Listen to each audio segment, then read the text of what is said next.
Bienvenidos, bienvenidas a una nueva emisión de Visitantes de la Historia. Hoy me encuentro acompañado por mis dos partener, el ínclito Federico Poggi y el profesor Francisco Charulo. Buenas noches, ¿cómo están? Qué gusto estar de vuelta. Bienvenido en su casa. Hola a todos. ¿Cómo están? Bien, contento de volver a grabar. Espero que el programa de hoy salga bien y tenga la recepción que vienen teniendo los anteriores. Por el momento no hemos recibido ningún tipo de denuncia penal, así que intuyo que de alguna manera esto está saliendo más o menos bien.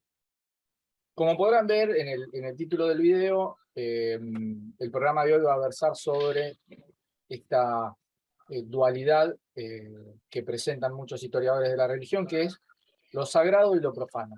Lo sagrado como contracara de lo profano, y lo profano como casi que el ambiente natural y general en donde habita el hombre. Sobre esos temas vamos a estar versando y conversando en el programa de hoy, pero antes de todo eso, mandamos la intro.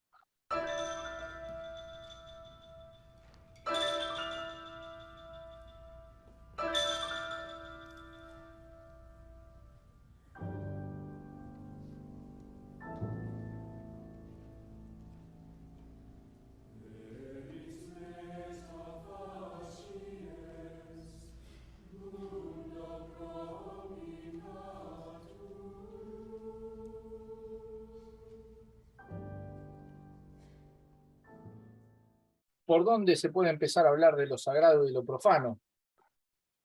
En principio, podemos mencionar que hay muchos autores que trabajan este tema.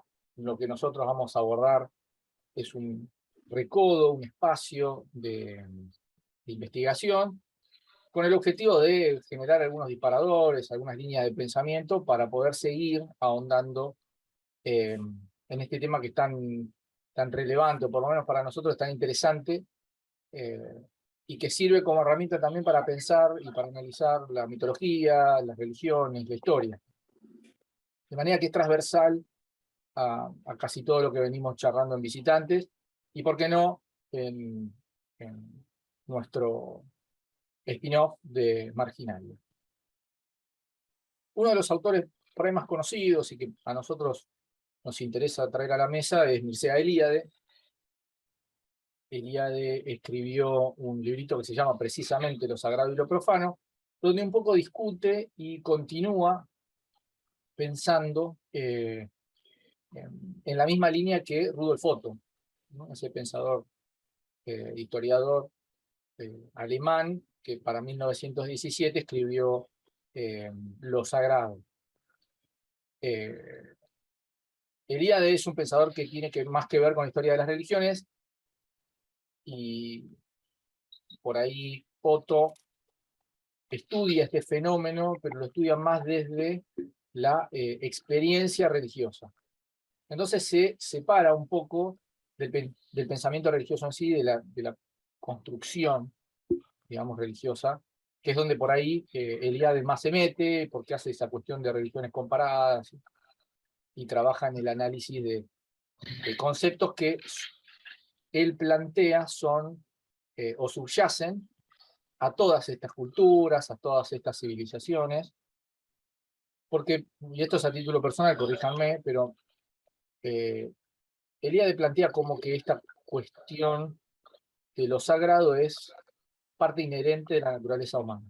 Entonces, lo vamos a encontrar de muchas formas a lo largo y ancho de todo el planeta, pero lo vamos a encontrar. Está ahí. Es algo que es casi que una necesidad del hombre. Con eso, Eliade, y para ya meternos en el tema y poder charlarlo, funda o crea un concepto que es pivotal para la obra, para este librito de lo sagrado y lo profano, porque incluso está en los primeros capítulos, que es el concepto de hierofanía. Hierofanía es literalmente la manifestación de lo divino. Así. No hay más palabras para describir su significado que el literal. Con eso, Elíade plantea el centro de la religiosidad de los humanos.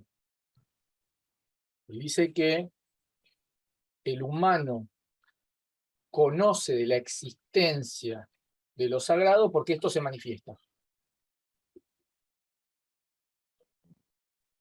En la formulación de esta explicación, para mí, Elíade deja trascender que hay una voluntad de lo divino manifestarse. Hay una intención. Porque es lo divino lo que se manifiesta, no que uno produce esa manifestación. Básicamente se la lleva por delante, ¿no? Pienso también, quizás, creo que es en el libro del Éxodo, cuando a Moisés le dice, aparece la zarza ardiente, ¿no? Donde se erige el primer templo, digamos. Entonces, Elíade necesita este concepto de hierofanía para poder entender y tener una justificación del pensamiento en lo sagrado. A raíz de esta hierofanía se produce todo lo demás, porque la hierofanía construye o genera un espacio sagrado. Que por ahí, ya más adelante nos vamos a meter en eso del espacio sagrado. Sí, aparte la hierofanía, desde esta perspectiva de estudio, digamos, es el primer paso y el punto de origen, quizás de todo el resto de tanto de las actividades como de las ideas o de las estructuras de ideas que rigen a lo religioso. No es que yo creo en, no sé, en un Dios uno y trino y después se me presenta, sino que yo elaboro acerca de la Trinidad, de la divinidad, en razón de las manifestaciones que yo he percibido o que he querido percibir o que he significado de esa manera, ¿no? Siempre yo desde el punto de vista de las ideas, la hierofanía se presenta como un hecho en particular que tendrá sus características particulares o no, pero que lo que importa es que el testigo del hecho lo significa como un hecho divino, justamente como esto, ¿no? Como una manifestación de la divinidad. Vos hablabas de la voluntad. Como mínimo hay una pulsión de la divinidad, si no fuera una divinidad personal, por ejemplo, o se entiende que hay una condición inherente del mundo que hace que la divinidad pueda transpirar y pueda hacérsenos presente a través del mundo natural, ¿no? Lo divino, sea o no trascendente, se nos hace inmanente. Entonces, a partir de ese hecho y a partir de significar un hecho cualquiera de esta manera, es que se elaboran las estructuras de ideas y después surgirá los preceptos teológicos y después surgirá la liturgia y surgirá todo lo demás que tenga que surgir, donde también interfieren otros factores que sean sociales, económicos, culturales, históricos. Pero en la disquisición esto me parece muy importante, que es cuál es el hecho que da el puntapié inicial, cuál es el disparador a partir del cual el ser humano manifiesta esta pulsión que él mismo tiene hacia lo religioso, ¿no? Si vamos a otras características que se le atribuyen al ser humano, como, no sé, ser social o ser racional,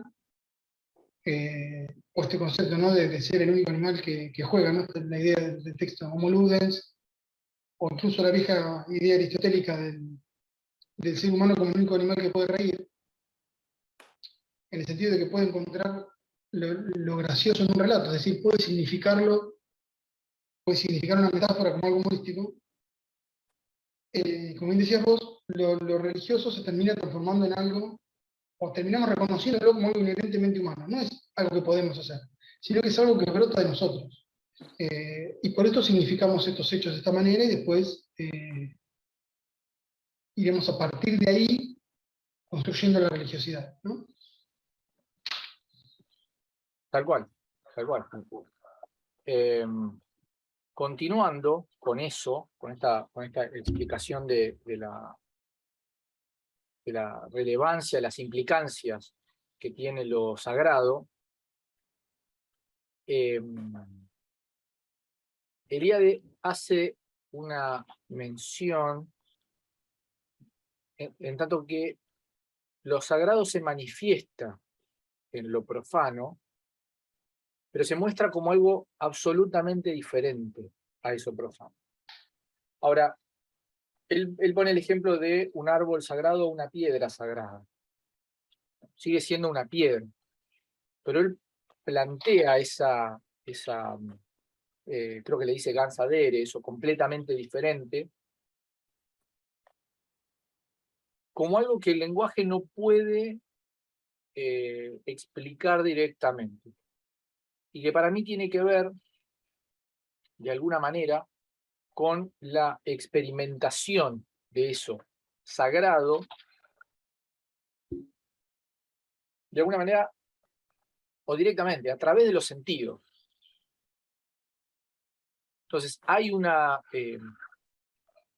correlación quizá con lo que menciona Otto en su libro, donde plantea un vínculo,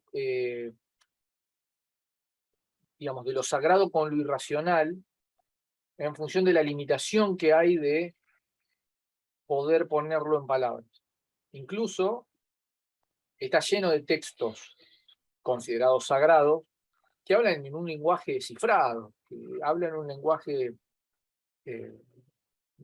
metafórico o, digamos, mítico, alegórico, Sí, en porque algunos casos poéticos, ¿no?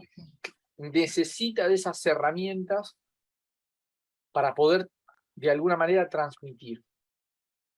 Ahora, si uno habla con un iniciado o se cruza con gente que por ahí más devota de la investigación desde el punto de vista por ahí más o litúrgico o ritualístico, todos plantean de que para poder acercarse a eso sagrado hay que experimentar.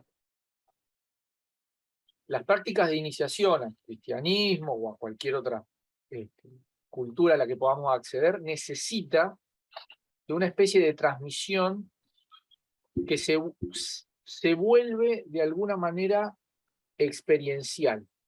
Es decir, que retoma esto que por ahí subyace en la obra de Eliade, de que tiene que ver con la percepción a través de los sentidos y no de la razón. La razón busca explicarlo, encuentra algunos caminos, pero parecería decir Eliade que no alcanza. ¿No? Sí, hay muchos ritos iniciáticos que tienen un complemento también de despersonalización incluso, ¿no? Que Claro. tienen que ver con esto, de forzar una experiencia por fuera del ámbito, que en este caso denominaríamos plenamente profano. Y tiene que ver con eso. Perdón. Y Bueno, el desarrollo de esto, y la necesidad de estos ritos tiene que ver con esto que mencionábamos, ¿no? De qué es lo que sigue a la hierofanía, qué es lo que necesariamente nosotros, desde nuestra humanidad, construimos a partir de ello, ¿no? Hay muchas corrientes religiosas, por citar un caso, las religiones o las filosofías que vienen de Oriente, por ejemplo de la India, que resaltan el valor de la sucesión discipular, de la parámpara, como se dice en sánscrito, como medio, y esto es común a otros sistemas iniciáticos, incluso de Occidente también, como medio para que el iniciado, a través de un cierto escuadramiento moral previo, digamos, con una serie de cualidades que son previas, y a través de las herramientas que entrega la sucesión discipular, pueda hacerse de esa percepción que anterior a ese estado iniciático, que es un estado que no va a cambiar, que es un punto de inicio, precisamente es una iniciación, posee las características de una percepción meramente intuitiva, porque excede lo racional, pero después la sucesión discipular y el conocimiento que trae, la transmisión de conocimiento que trae asociada, otorga las herramientas para, incluso dentro del marco de lo racional, poder procesar eso que parece irracional, pero que en realidad no es irracional, es suprarracional. Está por encima de la razón. Y que requiere de una serie de herramientas y de unos ámbitos que son particulares, son el tiempo y el espacio sagrado, que es donde se produce esa transmisión discipular. Eso es como un Oriente y Occidente, por ejemplo. Sí, aparte, se da este hecho que mencionabas vos, de que partiendo de un plano meramente racional, muchas cuestiones que denominaríamos mistéricas, y por lo tanto propias de la religiosidad, son antiintuitivas, digamos. Entonces, se requiere de una adquisición previa de conocimientos y en muchos casos de adquisición de ciertas prácticas y habilidades, llamémoslo, bueno, la repetición de la liturgia puede ser meditación, cada religión tendrá su idiosincrasia, para de alguna manera reestructurar necesariamente nuestra mentalidad para poder discurrir acerca de aquello que justamente excede lo racional, ¿no? Cuando hablamos de que es algo irracional o antiintuitivo y demás, no es algo carente de sentido. Como decías vos, ¿no? Es más bien suprarracional. Es algo cuyo sentido escapa a nuestras capacidades de significación o a nuestras capacidades de dar sentido a las cosas, siempre que estemos en el ámbito de lo plenamente profano. En medida que nos acercamos a la religión, ese camino se va abriendo, ¿no? Claro, bueno, en relación a eso, continuando con la enumeración de características del hombre religioso, yo diría que, no es una porque es una idea mía, pero digo, Eliade planteaba que para el hombre religioso, el espacio no es homogéneo. Es decir, presenta roturas o escisiones, porciones de espacio que son cualitativamente diferentes, dice. En uno de sus capítulos cita, si se me permite la lectura, este verso de Éxodo 3:5, que dice: no te acerques aquí, dice el Señor a Moisés, quítate el calzado de tus pies, pues el lugar donde te encuentras es una tierra santa. Volvemos al concepto de hierofanía, volvemos a la manifestación de lo divino, y volvemos a la experiencia del humano de esa manifestación, en tanto que se presenta adelante y dice: este es un lugar distinto a todos los demás. Me gustaría, quizá en otro programa podríamos dedicarnos más profundamente al simbolismo del templo en sí mismo, ¿no? Porque es harto complejo en términos de que hay una especie de relación del microcosmos y el macrocosmos. El templo en sí representa al mundo que lo contiene. Sería interesante pensar dentro de ese mundo, dentro de ese templo sagrado que contiene al resto del mundo, hay una parte de profanidad, porque representa todo, ¿no? Pero nos acerca a esa concepción que ya veníamos adelantando de la idea del espacio sagrado. Es interesante el fenómeno porque todos los templos, o la mayoría, están emplazados dentro de conglomerados o recodos de la civilización. Hay algunos que sí están más aislados, podemos ir más para Oriente, pero en general hay templos en las ciudades, en los pueblos, es decir, rodeados de esa profanidad. Entonces se manifiesta en esos espacios, dice Eliade, esa forma de cohabitar entre lo sagrado y lo profano. Digamos, la puerta divisoria, la puerta de entrada al templo, digamos, casi que es un jano bifronte que separa esos dos espacios, y que los separa digamos, y los manifiesta de manera muy clara. Nadie puede decir que un templo no es un lugar sagrado o, o puede dejar de identificarlo.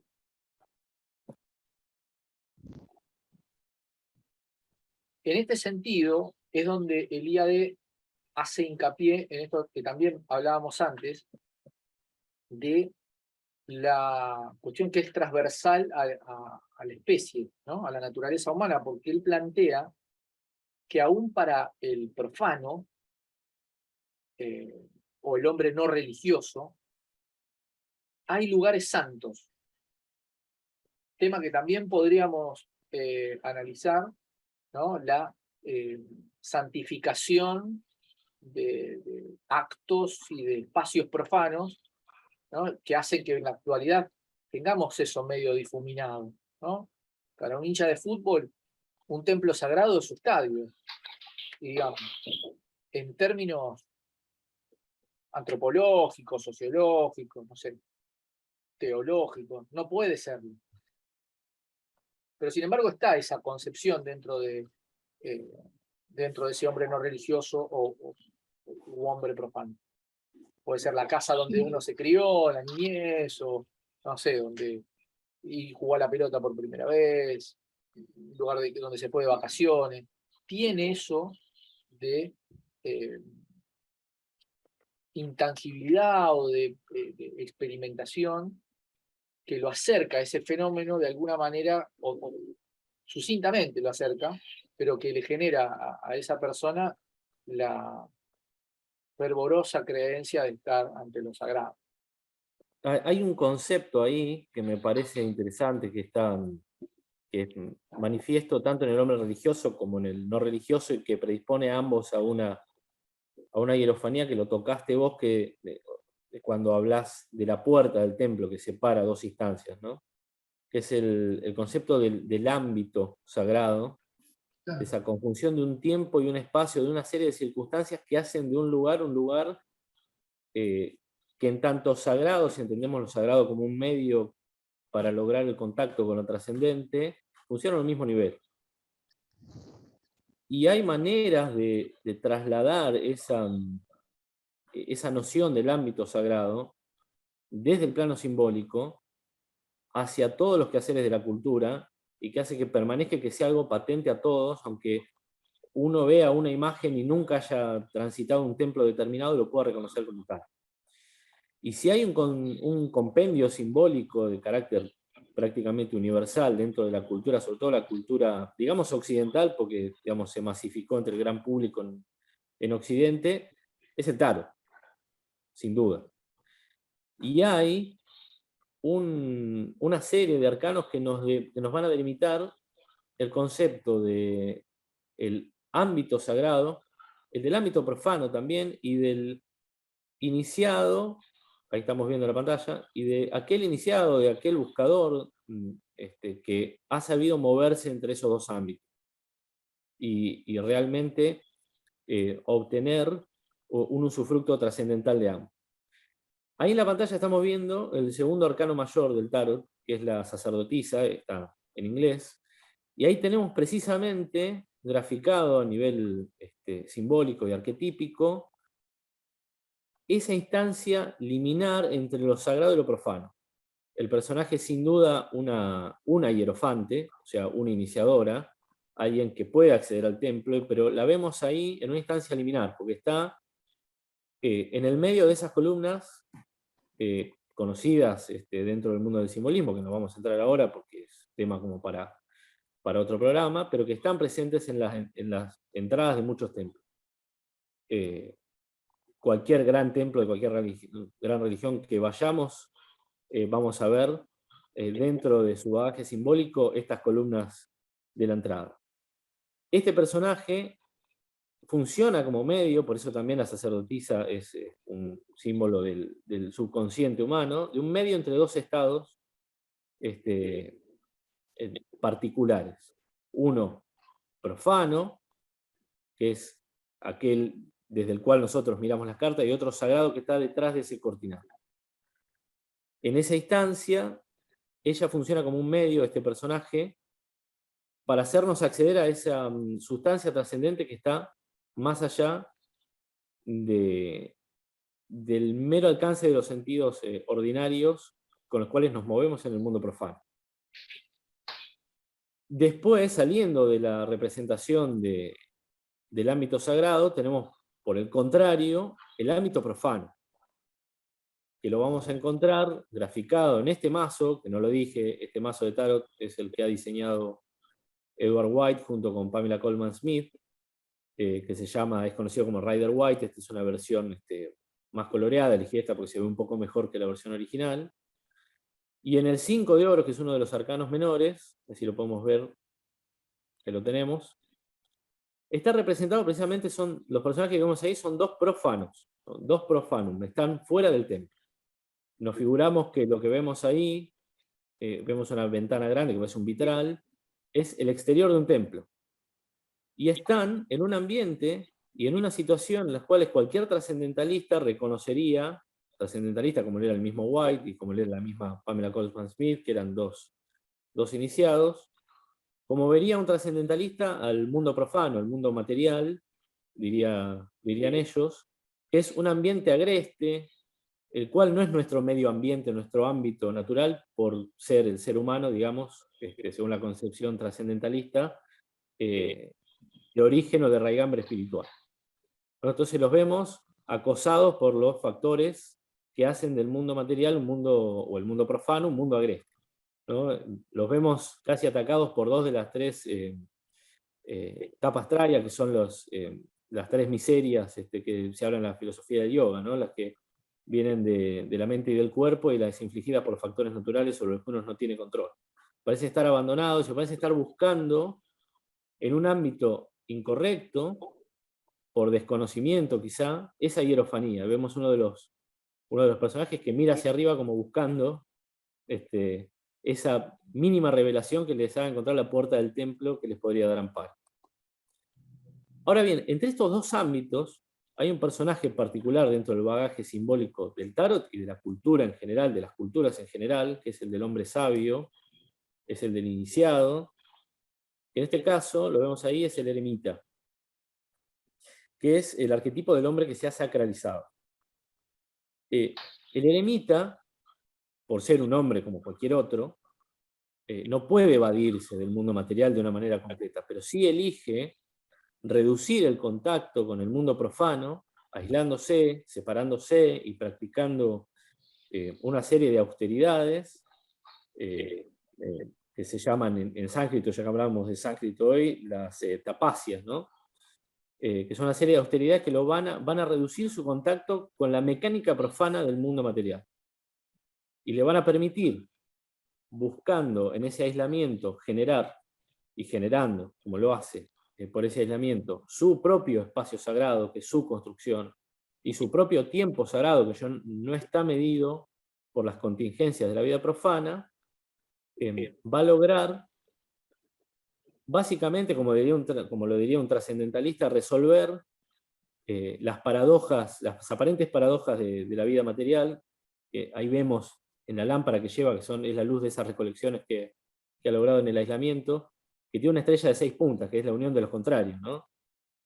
Y ha decidido volver, como lo hace el héroe, de los mitos, del famoso viaje del héroe, desde ese ámbito sagrado que él ha sabido construir, merced de este trabajo, que es un trabajo absolutamente personal, como el de todos los iniciados, volver al ámbito profano para, al menos intentar, llevar un poco de esa luz a aquellos espíritus dispuestos y que están buscando esa hierofanía. Les otorga, como decíamos hoy, a través de quizá esa sucesión discipular, una herramienta para que puedan alcanzar esa hierofanía, que no deja de ser, aunque se produzca en una manifestación conjunta, colectiva, una íntima revelación de lo sagrado, ¿no? Entonces tenemos este personaje que se mueve entre esos dos ámbitos, entre el mundo del templo y el mundo heterogéneo, digamos, ¿no? Fuera de ese ámbito homogéneo, que ha sabido valerse de los dos. Excelente. Me gustaría hacer mención brevemente, y siendo un prolijo desconocedor del tarot, o detenerme en el cayado que tiene, en ese báculo que tiene, y retomo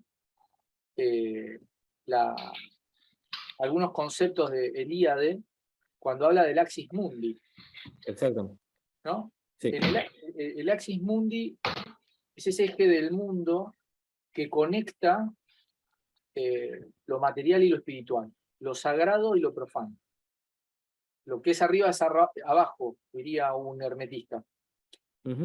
Y este personaje tiene el control, y lo tiene con la mano izquierda, que también tendría algún simbolismo, tiene el control de esa unión, ¿no? Y puede ser un poco el artífice de esa conexión que se da entre esas dos esferas que Sí, el callado como... templo y, Claro, el templo y la juega.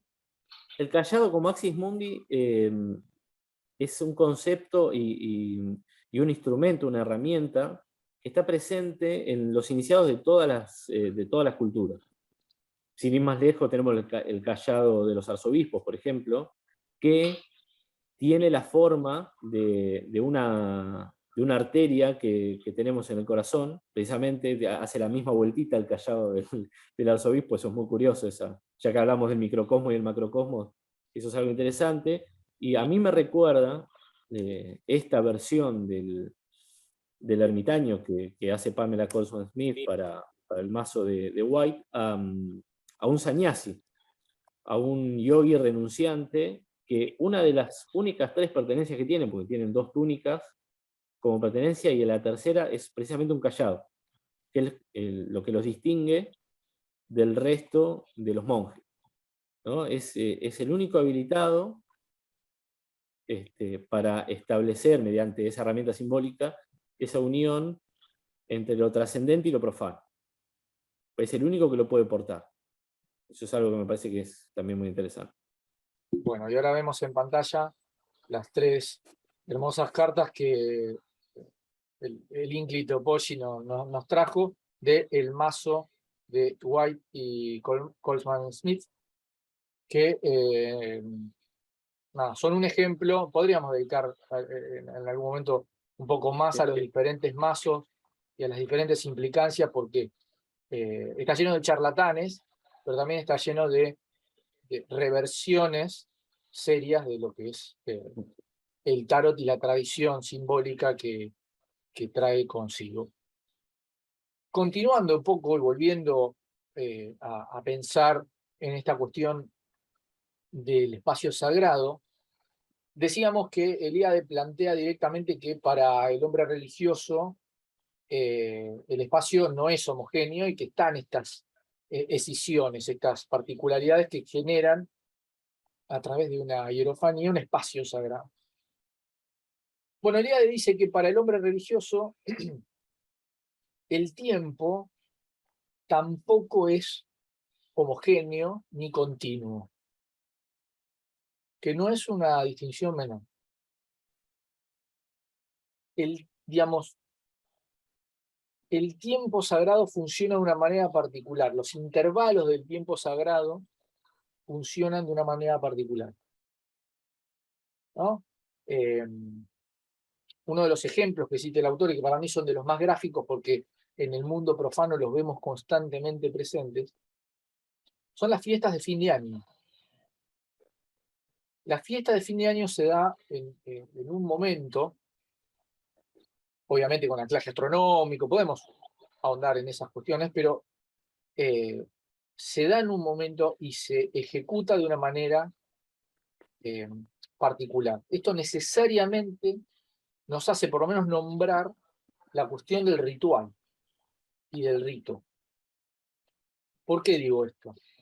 Es a través de estos rituales, en espacios sagrados, donde podemos percibir mejor el concepto de tiempo sagrado.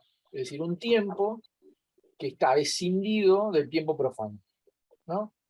Ese tiempo que podríamos decir, no sé, la duración del tiempo ordinario, digamos. Bueno, esto es distinto. Hay muchas culturas que realizan esas fiestas de fin de año con un ritual, en cuyo ritual puede que el eremita, o alguien que cumpla esa función, reproduzca de alguna manera o teatralice un hecho sagrado. De manera que deja de ser sí mismo y pasa a ser una representación de, incluso podríamos decir, el accionar divino. En ese accionar divino se vuelve a un tiempo mítico, porque en el fin de un año y el comienzo del otro,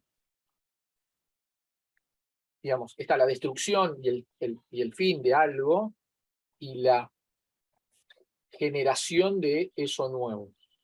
Hay una especie de práctica que tiene que ver estrictamente con la creencia y con la divinidad en un momento dado. Es el reinicio de todo proceso natural. En el ámbito arcaico no hay siglos más extensos que el año, y este resurgir de los procesos naturales de alguna manera es de nuevo una oportunidad para que cada dios o cada divinidad haga su manifestación, ¿no? Y surgirá de vuelta la primavera y el invierno, vendrá la temporada de lluvias y lo que fuere, y se volverán a dar estas ideofonías que tienen más que ver con el tiempo que con el espacio, ¿no? Y lo mencionaba vos de todos los rituales que tienen que ver con lo relativo al calendario, ¿no? Las fechas sagradas o los momentos que se denominan sagrados y sus particularidades. Exacto. Hay una... Yo siempre imaginé, quizá por influencia de autores como Paul Poisson, por ejemplo, tiene un libro muy interesante que se llama El Testamento de Noé, a este tiempo que irrumpe periódicamente en la linealidad del tiempo profano, que es el tiempo sagrado, como una especie de rulo, de una línea recta con un rulo en el medio, y explica Paul Poisson en el libro que hay muchos ornamentos que parecen meramente decorativos, como son la famosa guarda griega y las guardas etruscas, que representan este irrumpir de un tiempo sagrado que tiene otra forma de medirse y otra dimensión, digamos por así decirlo, dentro de una linealidad, ¿no? Entonces, cuando uno ve en las paredes de algunos templos de Asia Menor, por ejemplo, unas guardas, no son meramente decorativas, están recordando esa irrupción de ese tiempo sagrado, ese hilo tempore original, que periódicamente irrumpe en la linealidad del tiempo profano para asegurar la continuidad de esos ciclos que sostienen la vida. Bueno, y con el tema de la irrupción de la divinidad y de que el sacerdote se da esta participación de la divinidad, tanto el tiempo como el espacio considerado sagrado, se entienden como ámbitos que están por fuera de las reglas del ser humano. Esta cosa ceremoniosa, digamos, esta cuestión de respeto que uno siente de cualquier iglesia, por ejemplo, como mencionamos, ¿no? Incluso el hombre profano entiende, o el hombre plenamente profano, entiende la experiencia religiosa y asimismo la busca en actividades del quehacer diario, ¿no? Termina sacralizándose el sábado de los domingos, acá en Argentina, reconoce que ese ámbito no está regido ya por reglas humanas. Entonces, de la misma manera que los dioses pueden exigir, como el cristiano le exige a Moisés que se quite los zapatos, y que en el espacio considerado sagrado se sobreentiende que las reglas son las de la divinidad, en el lapso del tiempo de estos momentos sagrados, las reglas también son las de la divinidad, pero no tienen que ver ya con una organización espacial, como podría ser el templo, donde está Santa Santoro, por ejemplo, o el espacio en el que plenamente la divinidad se hace manifiesta en el mundo, sino que lo que se da es el ritual, porque todo lo que se realice en ese tiempo, sin importar el espacio en el que se encuentre. De hecho, hay rituales que se pueden hacer de distintas regiones, se hacen al aire libre, no hay un piso, un suelo sagrado. Todo lo que se hace tiene un simbolismo y una significancia que son divinas y que no nos son propias. Nosotros estamos operando al ingresar al ámbito sagrado, sea espacio-tiempo o ambos, como podría darse en cualquier ritual litúrgico que se da a su vez en un templo. Estamos ingresando en este ámbito suprarracional o irracional del que hablamos, en el que incluso nuestras acciones están regidas por algo que está plenamente por fuera del humano. Y esto es lo sagrado, y esto es lo que inevitablemente buscamos, ¿no? Claro, sí, sí, sin duda. Yo pensaba cuando hablabas de los rituales al aire libre o en lugares que uno podría no considerar sagrados, vamos, siempre tenemos que tener en cuenta todo el trasfondo que hace a esa religión, a ese segmento de población en particular, ¿no? Me imagino, para los incas, la Pachamama era sagrada, digamos, cualquier montaña de la cordillera tenía impregnada, algunas más, por cuestiones más mitológicas, más míticas, pero tenían impregnada esa divinidad. Hoy hablábamos de Ñosa, ¿no? Fuera de cámara. Claro, para el panteísmo en general, el universo y Dios se identifican plenamente, sin dejar rastros. Entonces, no existe el ámbito profano, existe la profanación del ámbito sagrado, porque nosotros habitamos en la divinidad. Y alguna vez que hemos hablado sobre mitos de la creación, o cuestiones así, siempre hay como mínimo un vestigio, el vestigio de los primeros cristianos, ¿no? Necesariamente tiene que ver el vestigio de la divinidad en el mundo, porque el proceso creador tuvo como su origen en la divinidad. Y eso, por ejemplo, en los paganos europeos tiene este concepto de las ley lines, de las líneas telúricas. En cualquier punto en el espacio se pueden cruzar estas energías místicas, se puede ser un punto de contacto con el mundo de los espíritus, ¿no? Así que hay un montón de maneras, que lo que decíamos un poco al principio, ¿no? ¿Cómo elaboro yo a partir de esta hierofanía? ¿Cómo elaboro una estructura que me permita, una estructura ideológica que me permita, que me facilite procesarlo? Bueno, hay un sinfín de maneras que tendrán que ver con cada hierofanía en particular. Pero todas parten de este proceso y de estos ciertos conceptos que son universales, ¿no?